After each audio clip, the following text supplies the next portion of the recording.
This is the Rapid Racer Products ProGuard bolt-on version 2 Mudguard. Now this is available in a couple of different options. So I have the mini version here.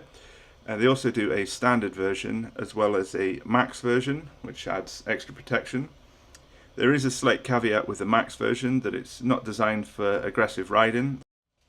So this is how they come, just in a plastic bag, and then it has the instructions, the bolts, Allen keys, sellotaped to the bottom of the guard. So this version 2 is an update of their ProGuard. I've got a video on my channel if you want to check out the first version to see what the differences are. But the main thing is that it's got better compatibility with forks, so it's got more clearance for the crowns, and it's also got slightly more coverage on the seals. We'll start at the front. So it's got a RRP logo there, and it's a matte finish with these center sections which are gloss. It's got a Rapid Racer Products logo at the top, and then on the side it's got the ProGuard logo, the seal shield, which is this section which will cover over your fork seals.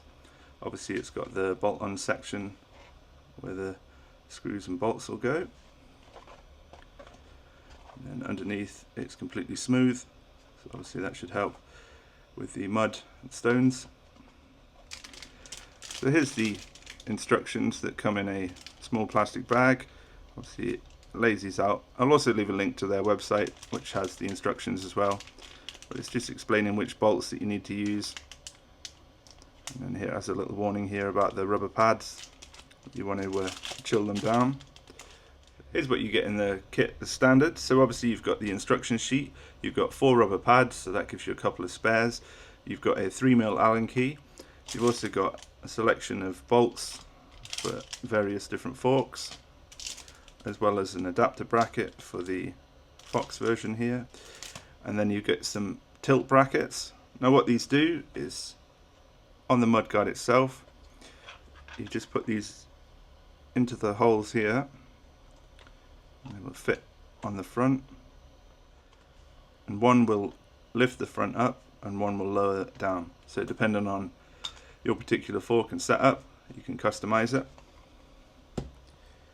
Now they also do various different brackets for different forks. So for example, I've got one here for the Zeb fork or the Domain fork, and these are sold separately, and they come with their own sets of bolts and instructions.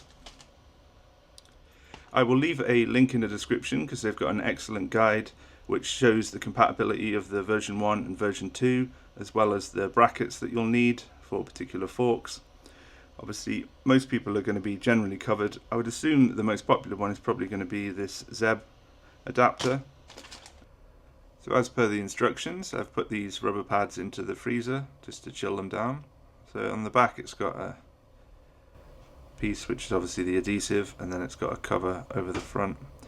This is obviously to stop because it's super tacky, so you don't want it to stick to things.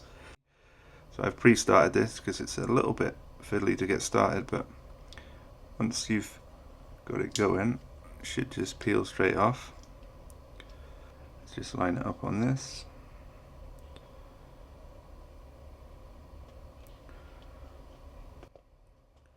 And then you should just be able to remove the film.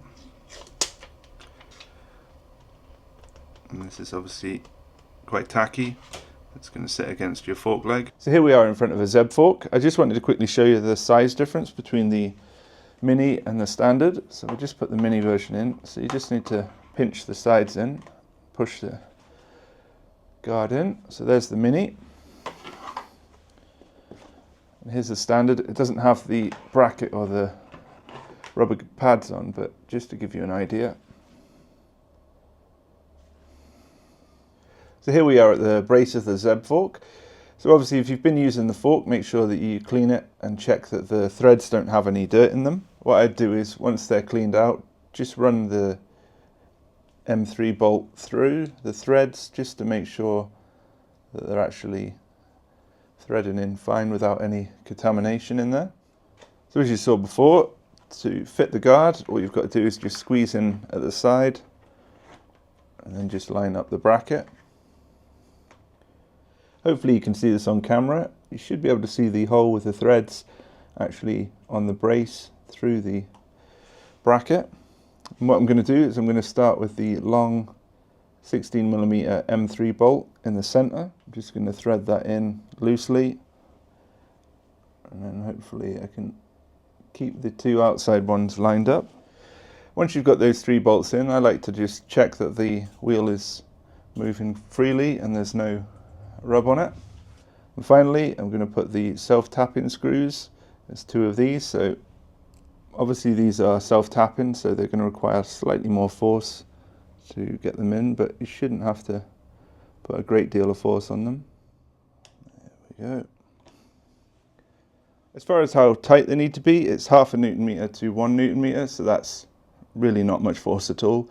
So do not go cranking on these, over tightening them, because you've got the risk of breaking the bolts. So you want to make sure that it's nice and solid, and this feels really nice and rigid on here. And I forgot to mention the plastic that they use on this is nice and rigid, but it's also flexible, so if you do crash or have any issues with it, it should conform nicely. Now I've used the version 1, and other than a really big crash which split the front slightly, it's been absolutely rock solid. It's not had any issues.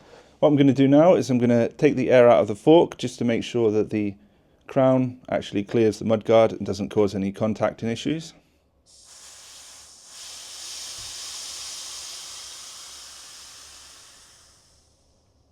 So here, once you've got all the air out, obviously you're just going to make sure that it's clearing. There's plenty of clearance on this. Here's how the mudguard looks when it's actually on the bike and outside, just to give you a better idea. I'll just show you the clearance. So this is a 2.4-inch tyre.